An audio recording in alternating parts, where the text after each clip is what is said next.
오늘 우리에게 주신 하나님의 말씀 보도록 하겠습니다. 오늘 우리에게 주신 하나님의 말씀은 요한 1서 4장 8절, 예레미야 6장 16절 말씀입니다. 먼저 요한 1서 4장 8절 말씀입니다.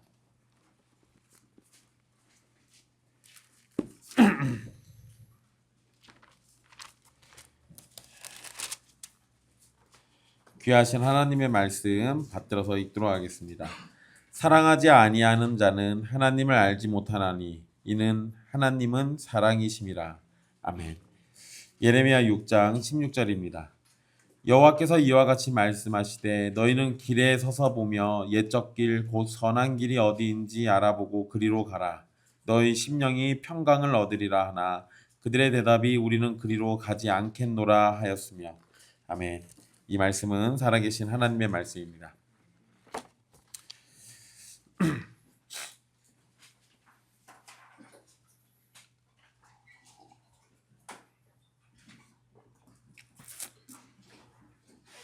오늘은 우리 교회 이름과 관련해서 성경적인 의미를 함께 살펴보고 이름을 결정하는 일에 하나님의 지혜를 구하고자 합니다.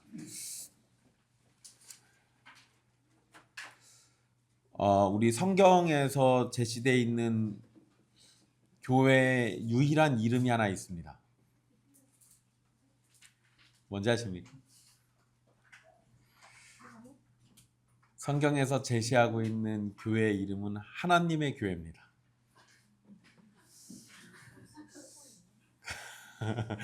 이단이 선점해가지고 네. 성경에 보면 곳곳에서 교회를 하나님의 교회라는 명칭으로 부릅니다. 그 명칭이 아니라면 일반적으로는 교회는 그 지역 이름을 따라서 짓습니다. 일반적이라면. 그래서 성경에 보면 여러분들 고린도 지역에 있는 교회 또는 고린도의 교회 이런 식으로 이렇게 부르잖아요. 에베소 교회.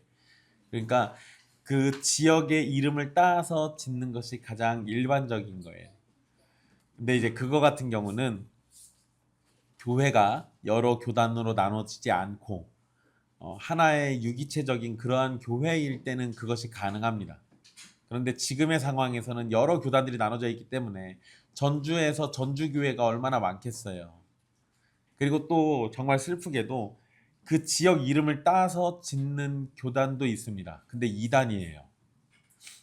지방교회라는 곳이 있는데 그곳은 각 지역마다 딱 그 지역의 이름에 맞는 교회를 하나씩 짓습니다. 그러다 보니까 우리가 이쪽 전주에 살면서 전주교회라고 이름을 짓기에는 아무래도 무리가 있죠. 그러니까 우리 성경에서의 기준으로 논다면 그렇게 짓는 것이 마땅한데 그렇게 놨다가는 교회들이 서로 구분이 안 됩니다. 그래서 우리가 교회의 이름을 이 각각의 특징을 맞춰서 짓는 것이 지금 오늘날에는 일반적입니다. 그리고 원래 이제 교회의 이름을 정할 때는 몇 가지 원칙들을 좀 세울 필요가 있는데 보통은 명사형을 사용합니다. 그러니까 형용사라든지 다른 부사를 쓴다든지 이런 식의 명칭을 쓰지 않는다는 거예요. 그게 뭔 소리냐면 아마 여러분들 주변에 행복한 교회 또는 사랑하는 교회 이런 이름들 들어보셨을 겁니다. 그런 식의 명칭은 사용하지 않고 명사형으로 딱 그러니까 사랑의 교회도 사랑이라는 명사를 쓴 거죠. 옛길 교회도 옛길이라는 명사를 사용해서 그렇게 쓴 겁니다. 그러니까 그런 식의 이 명칭을 쓰는 것이 일반적이라는 것도 여러분들 기억해 두십시오. 성경에서 우리가 이름 이렇게 얘기하면 성경에서의 이름은 사실 단순한 호칭 그 이상입니다. 이름은 존재의 정체성을 드러내고요. 하나님이 그 존재에게 위탁하신 사명의 선언을 담고 있습니다. 그래서 우리도 부모가 자녀들의 이름을 지어줄 때는 그냥 아무렇게나 짓지는 않잖아요. 근데 이것도 사실 옛날 말이긴 합니다. 왜냐하면 요즘 사람들이 이름을 지을 때는 자기들이 부르기 좋게 또는 자기들이 좋아하는 이름으로 그냥 막 지어버려요. 그래서 아이들 이름을 정말 유아틱하게 짓는 경우들이 있잖아요. 근데 이제 그런 경우도 이 아이들에게 어떠한 의미를 부여하거나 이렇게 해서 지었다면 상관이 없지만 그냥 단순히 자기들의 재미와 자기들이 좋아하는 거를 충분히 반영해서 그렇게 지을 때는 원래 이름이라는 것이 갖고 있는 그 의미를 충분히 살리기는 약간 어려움이 있을 겁니다. 근데 어쨌든 그 이름이라는 것이 갖고 있는 의미는 아주 중요합니다. 그래서 여러분 우리 기독교인들이 교회에서 자녀들 이름으로 많이 짓는 이름들이 몇 개 있습니다. 하영이, 하나님의 영광. 그러면 예영이도 나오겠죠. 예영이, 예수님의 영광. 또 뭐 하준이도 있고요. 뭐 하자 들어가는 거 많이 씁니다. 뭐 어쨌든 그런 이름들 각각의 나름대로 의미들을 부여하는 건데요. 성경에서 여러분 우리 믿음의 조상인 아브라함이 있죠. 아브라함의 원래 이름은 아브람입니다. 아브람은 존귀한 아버지란 뜻이고요. 아브라함은 만국의 아버지, 많은 나라의 아버지라는 뜻입니다.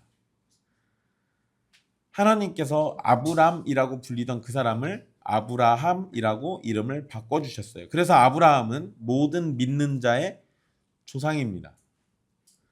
또 이런 식으로 이름이 바뀌면서 정체성이 아주 바뀐 사람들이 또 있죠. 우리가 잘 아는 야곱 같은 경우는 이스라엘로 바뀝니다. 그리고 우리 최근까지 잘 살펴봤던 우리 마태복음에서는요.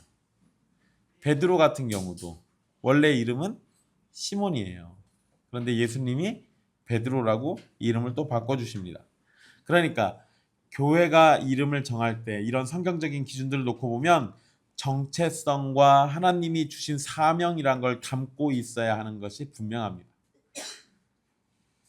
듣기 좋고 부르기 좋고 기억하기 좋은 이름을 사용하는 것이 잘못된 건 아니지만 어떤 이름으로 불릴 때는 그 이름에 맞는 정체성을 소망하고 지향하는 정신도 포함되어야 합니다. 여러분 그 정광훈 씨가 있는 교회 이름이 뭐죠? 사랑제일교회예요. 그러면 교회 이름의 정체성과 의미를 그대로 따라한다면 뭐가 제일이어야 돼요? 사랑이 제일이어야 돼요. 근데 여러분 거기에 무슨 저 공무원들이 가니까 위에서 그 화염병 던지고 막 이러시던데 사랑의 표현을 그런 식으로 하면 안 되겠죠. 교회 이름이 그들의 정체성을 드러낸다라고 하면 그 이름에 걸맞은 모습도 분명히 필요한 겁니다. 이 부분을 잘 기억해 두십시오. 우리는 그래서 이 시간에 일단 각 교회를 이루어 왔던 이름인 우리 사랑의 교회와 옛길 교회가 가진 성경적 의미를 좀 살펴보려고 합니다. 이 두 이름은 단순히 서로 다른 두 가지 선택지가 아닙니다. 이 두 이름 안에는 각각 하나님의 말씀이 살아있고 교회를 향하신 하나님의 마음이 담겨져 있습니다. 사랑의 교회와 관련해서는 제가 전달받은 내용이 없습니다. 그래서 제가 최대한 성경을 바탕으로 설명해 보려고 준비를 했습니다. 그 사랑의 교회 생각하면은 어디가 생각나죠? 강남에 있는 사랑의 교회 생각나서 제가 강남에 있는 사랑의 교회를 뒤져봤습니다. 얘네는 왜 이름을 그렇게 바꿨나? 원래 이름이 그게 아니었어요. 무슨 지역 이름이었는데 무슨 제일교회였어요. 그게 그 지역의 어떤 그 교회가 분립해가지고 했던 교회인데 거기랑 차별성을 두겠다라고 하면서 이름을 바꾼 게 사랑의 교회였어요. 그러니까 거기도 그 이름의 정체성에 있어서는 어떤 성경적인 근거를 딱히 제시하진 않았었습니다. 근데 어쨌든 뭐 그거와 상관없이 그래도 성경에서 이 사랑의 교회와 맞는 그 내용들을 좀 생각해 봤는데요. 사랑의 교회 이러면 우리가 사랑이란 단어 쓰면 보통 교인들은 고린도전서에 나와 있는 사랑장 생각을 합니다. 그런데 이제 그거는 사랑하라는 명령이기 때문에 그거는 이제 우리에게 행동을 요구하는 단어잖아요. 그래서 이거하고는 교회 명칭하고는 약간 좀 거리감이 좀 있긴 합니다. 그런데 오늘 본문인 요한일서 4장 8절 말씀은 이 사랑이라는 명사를 얘기해요. 그러면서 우리에게 이 사랑에 대해서 생각해 볼 것들을 몇 가지 줍니다. 일단은 그것부터 이야기하고 그 다음에 사랑하라는 명령과 관련해서도 좀 말씀드리도록 할게요. 저는 사랑의 교회 생각할 때 사실은 요한일서 4장 8절이 제일 먼저 생각났습니다. 사랑의 교회라고 하면 결국 하나님이 사랑이시니까 그 말을 바꿔서 얘기하면 사랑의 교회는 하나님의 교회입니다. 그러니까 그렇게 치면은 사랑의 교회가 굉장히 성경적인 이름을 갖고 있는 거죠. 사도 요한은 하나님은 사랑이시다라고 이게 선언을 했는데요. 이 선언은 단순히 하나님의 속성 중 하나를 묘사하는 것이 아닙니다. 사랑은 하나님의 본질적인 존재 방식 그 자체예요. 하나님이 사랑하기로 결정하신 것이 아니라 하나님 자체가 곧 사랑이시라는 겁니다. 근데 여러분 이 부분을 우리가 헬라어에 있는 이 부분을 직역하면 그 하나님은 사랑이시다 이렇게 돼 있어요. 그러니까 하나님 앞에는 그라는 관사가 붙어 있는데 사랑에는 관사가 붙어 있지 않습니다. 그런데 만약에 사랑이란 단어 앞에다가 관사가 있었으면 하나님 그 하나님이 그 사랑인 게 돼요. 그런데 이렇게 되면 바꿔서도 얘기가 가능합니다. 사랑은 하나님이시라는 범신론적인 개념도 가능해져요. 그러니까 사도 요한이 아무 생각 없이 관사를 넣었다 뺐다 한 게 아니라 그러한 개념들을 확실히 여기다가 개입시키지 않으려고 그 하나님은 사랑이시다라고 이렇게 설명한 거예요. 그래서 사랑 앞에 관사가 없기 때문에 하나님의 본질 또는 성품 또는 속성이 철저하게 사랑 그 자체라는 것을 의미하는 겁니다. 그런데 여러분 이거를 제가 지금 왜 설명해 드렸냐면 현대 교회가 뒤집어서 자꾸 얘기해요. 사랑이 곧 하나님인 걸로. 그러니까 우리 어떻게 하자는 거예요? 사랑하고 살면 된다. 그러면 예수님의 복음 필요 없어요. 예수님의 십자가도 필요 없습니다. 구약의 율법도 다 필요 없어요. 그냥 사랑하는 것이 곧 하나님을 섬기는 것처럼 비춰져요. 이렇게 설명하는 게 자유주의 신학이 하는 겁니다. 그러니까 이 개념을 잘못 오해해서 이거를 그냥 이 범신론적인 개념으로 이렇게 접근하는 거예요.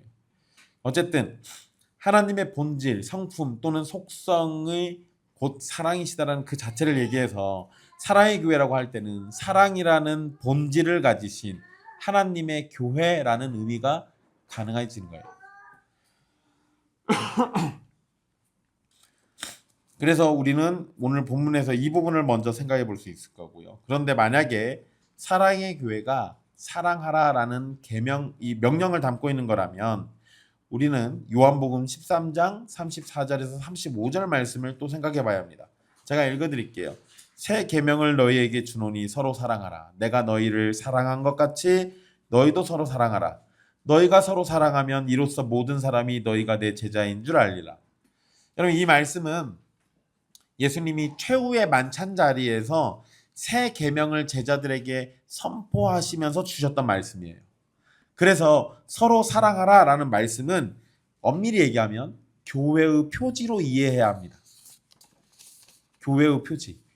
우리는 교회를 건물로 이해하거나 교인 수의 많고 화려한 프로그램을 하는 것으로 평가할 때가 많이 있습니다. 하지만 교회는 서로 사랑하라라는 말씀으로 설명되어야 합니다.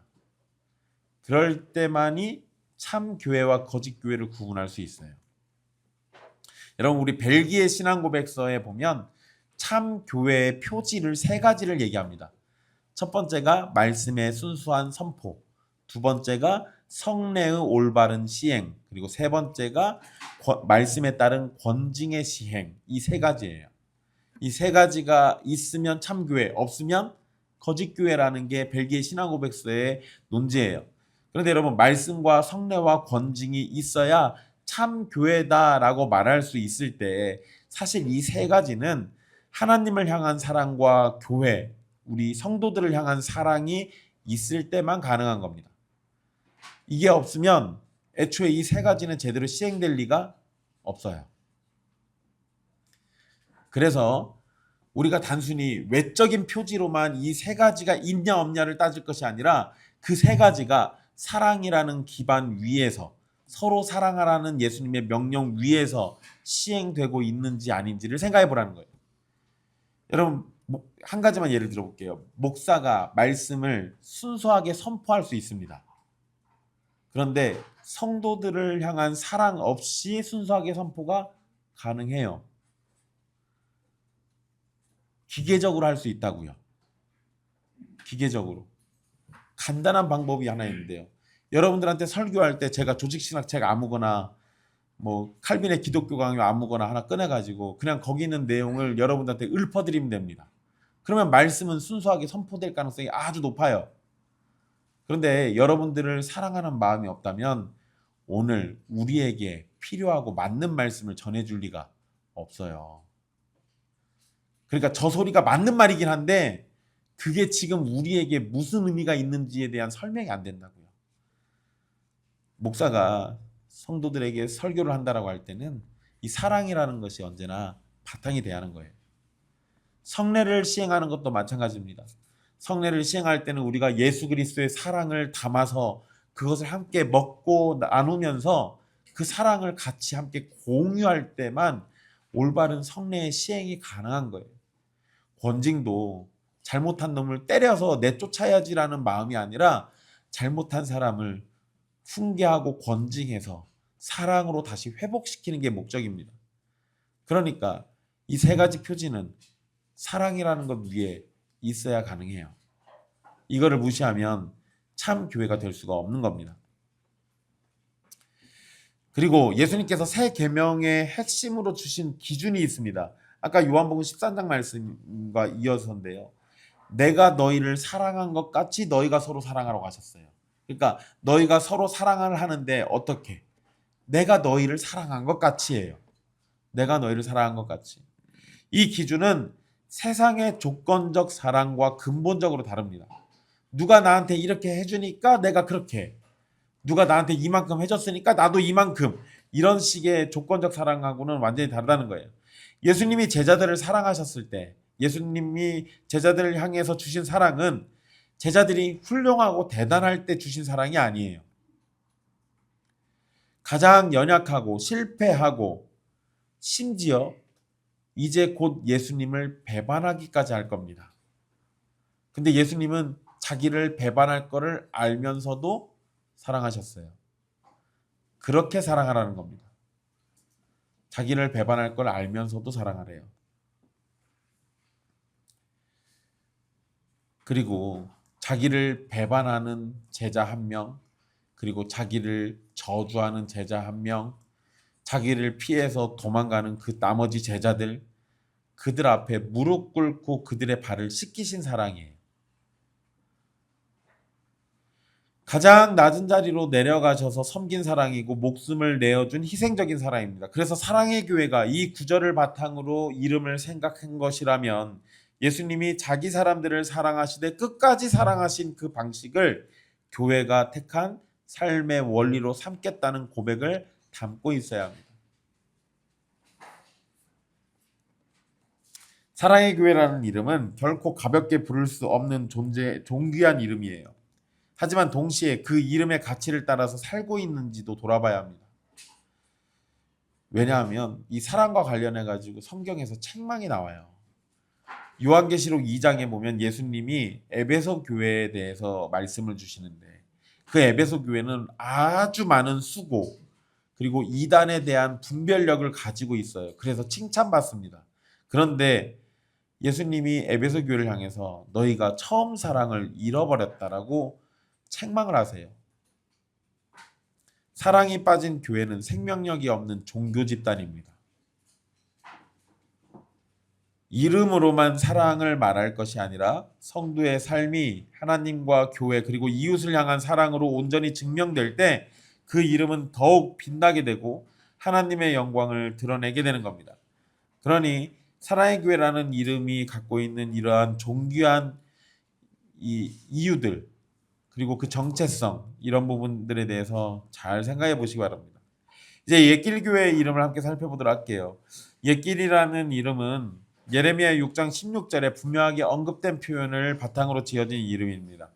하나님께서는 예레미야를 통해서 영적으로 타락해 가던 유다 백성에게 옛적 길, 곧 선한 길로 가라고 선포하셨습니다. 여기에서 옛적 길로 번역된 히브리어 단어는 두 단어의 조합인데요. 옛날 그리고 길, 이 두 가지의 단어가 조합되어 있는 거예요. 먼저 길이라는 단어를 좀 생각해 볼게요. 여기에서 이 길이라는 단어는 이 넓고 화려하게 포장되고 크고 넓은 길을 가리키는 것이 아닙니다. 이것은 수많은 사람들이 오고 가면서 발로 밟고 다져진 그런 좁은 오솔길, 이런 걸 의미해요. 그래서 영어에서도 PATH, path라는 단어를 써요. road라는 단어를 쓰지 않습니다. 오솔길, 산속에 있는 그런 길들. 여러분, 우리 산에 올라가서 산행을 하다 보면 원래는 길이 아니었어도 사람들이 막 밟고 다니다 보면은 거기가 다져지고 풀이 사라지고 그래서 길이 생기잖아요. 그런 길을 얘기하는 거예요. 그런 길. 근데 여러분 생각해 보세요. 산에 있는 길에 사람들이 왜 거기로 다니면서 그렇게 길을 만들었을까요? 산으로 올라가는데 적합한 곳이니까. 그러니까 그 길로 다니면서 길이 만들어진 거 아니에요.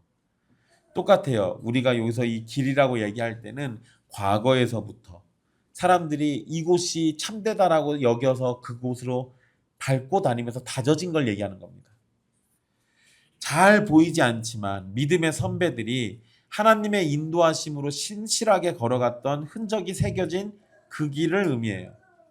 그리고 옛적이라고 번역된 단어는 단순히 오래된 과거를 얘기하는 게 아닙니다. 이 옛적이라는 단어에 해당하는 그 표현은 영원이라는 의미가 있고 또 태초부터 변하지 않는 속성이라는 의미가 있습니다. 그러니까 영원부터 주어진 거고 변하지 않는 이 불변하는 속성을 가지고 있는 그런 것을 의미해요. 그래서 예레미야의 문맥에서 생각해 본다면 성경에 기록된 하나님의 영원 불변한 진리를 가리키는 겁니다. 그래서 옛길이라는 표현은 시대에 뒤떨어진 낡은 관습이나 옛날 풍습을 말하는 것이 아니에요. 우리 옛길 교회가 처음에 개척됐을 때 목사님들이 이제 노회에서 방문을 했었습니다. 근데 와서 이름을 이렇게 보고는 일단 이 동네가 옛길이냐고 물어보시더라고요. 아닌데요. 그러니까 아니 젊은 사람이 이렇게 고리타분하게 이름을 지었냐라고 그러시더라고요. 그분들에게는 옛길이라는 게 너무 고리타분만 하죠. 왜냐하면 보통은 한길교회 또는 새길교회는 있어도 옛길교회는 없습니다. 그런데 한길은 성경적 근거가 있어요. 예수님이 길이시니까 바로 그 길이니까 그러면 그건 근거가 있어요. 근데 새길은 성경적 근거가 없어요. 새길로 가라는 게 없어요. 옛길로 가라는 말만 있지. 근데 그거를 사람들은 그냥 시대에 뒤떨어진 아주 옛날 거 이런 거에만 자꾸 집중을 합니다. 그러나 우리가 옛길이라고 얘기할 때는 시대가 아무리 변해도 절대로 변질되거나 무효화될 수 없는 영원한 진리의 길을 의미하는 거예요. 마태복음 7장 13절에서 14절 말씀에서 예수님은 멸망으로 인도하는 문은 크고 길이 넓어서 그리로 들어가는 자가 많다라고 말씀하셨습니다. 반면에 생명으로 인도하는 문은 좁고 길이 협착해서 사람들이 찾는 사람이 적다라고 하셨어요. 그러면서 우리에게 뭐라고 하셨냐면 좁은 문으로 들어가라고 명령하셨습니다. 그 말씀이 딱 이 옛길과 맞아 떨어지는 거예요. 예수님의 이 말씀은 오늘날 현대의 교회를 부끄럽게 합니다. 왜냐하면 오늘날 많은 교회는 성장과 성공을 위해서 넓은 문이라는 유혹에 굴복합니다. 사람들의 귀를 즐겁게 하는 설교, 세상의 오락 문화를 교회 안으로 끌어들이는 프로그램, 십자가의 진리를 희석시키는 기복신앙과 번영신앙을 멸망으로 인도하는 넓은 길의 이 다양한 얼굴들인데 그런 것들을 아주 가감없이 갖다 쓰고 있어요. 분명 교회를 향해서는 좁은 문으로 가라고 하셨는데 그 명령을 받은 교회들은 온 힘을 다해서 넓은 문으로만 가려고 해요. 그래서 옛길 교회는 바로 이런 시대적 유혹에 맞서는 신앙적인 선언을 담고 있습니다. 오직 성경, 오직 그리스도, 오직 은혜, 오직 믿음, 오직 하나님께 영광이라는 종교개혁자들이 피 흘려 지키려고 했던 절대적 진리를 따라서 좁은 길을 가겠다는 겁니다. 그 길은 좁고 때로 고단하지만 바로 그 길이 생명으로 이어지는 겁니다. 여러분들 주보에 이 내용들이 나와 있는데 여러분들이 안 보셨을 가능성이 아주 높습니다. 주보에 보면 여기에 옛길 표어가 있어요. 이게 10년 동안 단 한 번도 바뀐 적이 없는 표어예요. 근데 우리가 저거를 표어로 삼는 이유는 우리 종교개혁자들이 저 표어를 따라서 치열하게 신앙생활을 해왔고, 또 저 표어는 다 성경에서 유추할 수 있는 것들이고 모든 성도들이 마땅히 저렇게 살아야 하기 때문에 그것 외에 다른 표어를 굳이 쓸 이유가 없었습니다.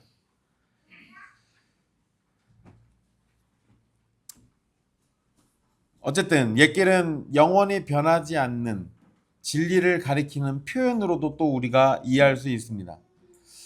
이사야 40장 8절 말씀에 이렇게 선언하는데요. 풀은 마르고 꽃은 시드나 우리 하나님의 말씀은 영원히 서리라. 세상의 모든 철학이나 이념이나 가치관은 시대와 함께 흥하기도 하고 쇠하기도 합니다.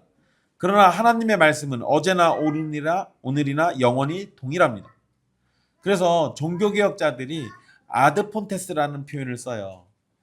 원전으로 돌아가자. 이거는 사실 종교개혁자들만 쓴 게 아니라 르네상스 시대에 있었던 표현이에요. 그런데 그거를 우리 종교개혁자들은 그래 우리도 원전으로 돌아가야지. 그러면 원전 뭘 얘기하는 거예요? 하나님의 말씀 얘기하는 겁니다. 성경으로 다시 돌아가야지. 성경이 곧 진리니까 성경 안에서만 답을 찾아야지.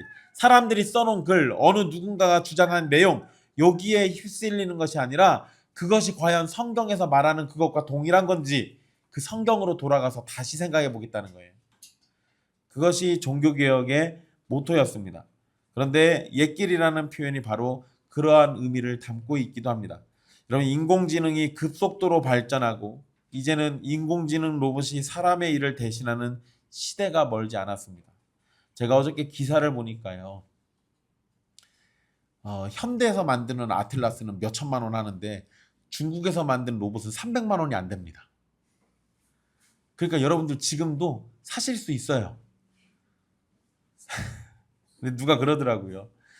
중국에서 만든 거를 2, 3년 이상 또는 5년, 10년 이상 쓸 수 있겠냐? 그러니까 만든 사람이 대답을 안 하더래요. 지금 사시면은 200만 원짜리 고철이 될 수도 있어요.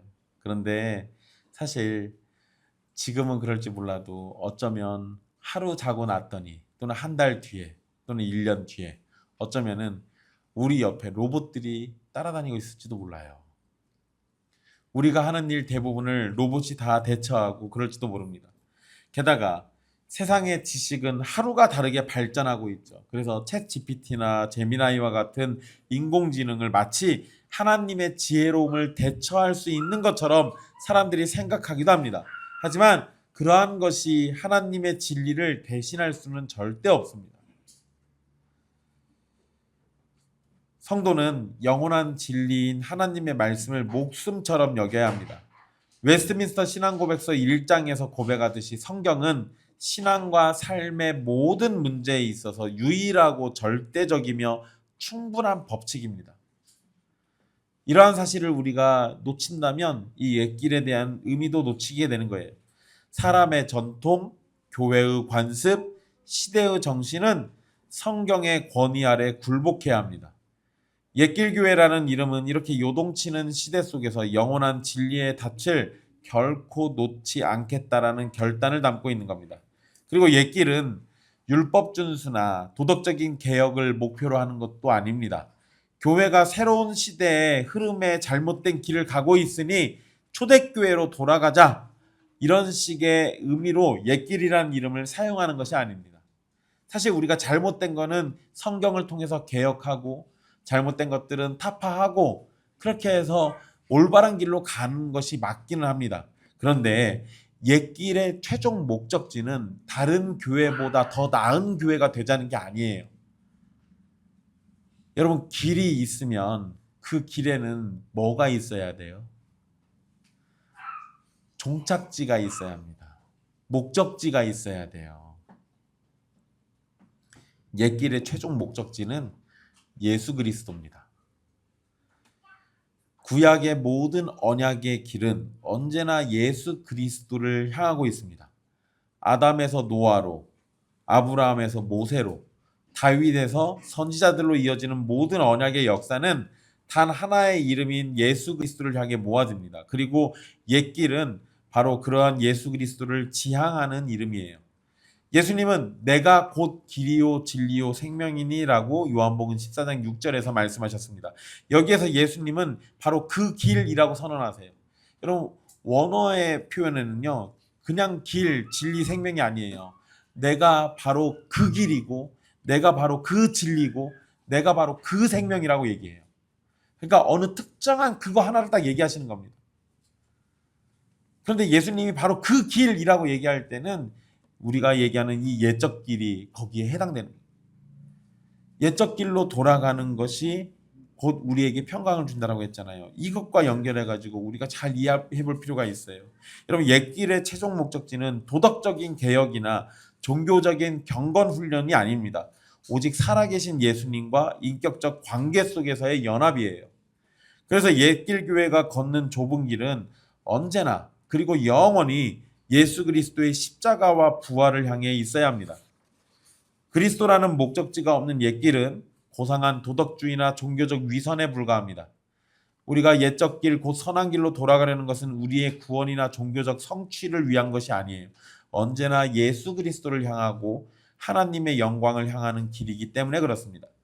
그리고 여러분, 예레미야 6장 16절 중간 이후에 옛적 길로 가면, 그 선한 길로 가면 너희 심령이 평강을 얻으리라 라고 하셨는데요. 이 말씀도 예수 그리스도와 연결할 때만 설명이 가능합니다.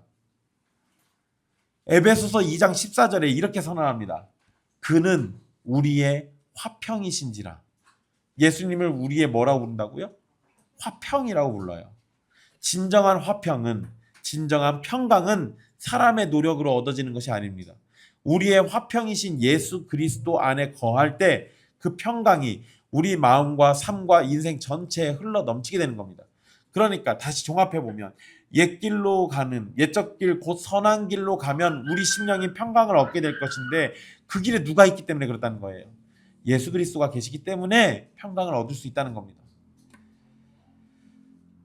그리고 이러한 평강은 우리를 사랑으로 인도합니다.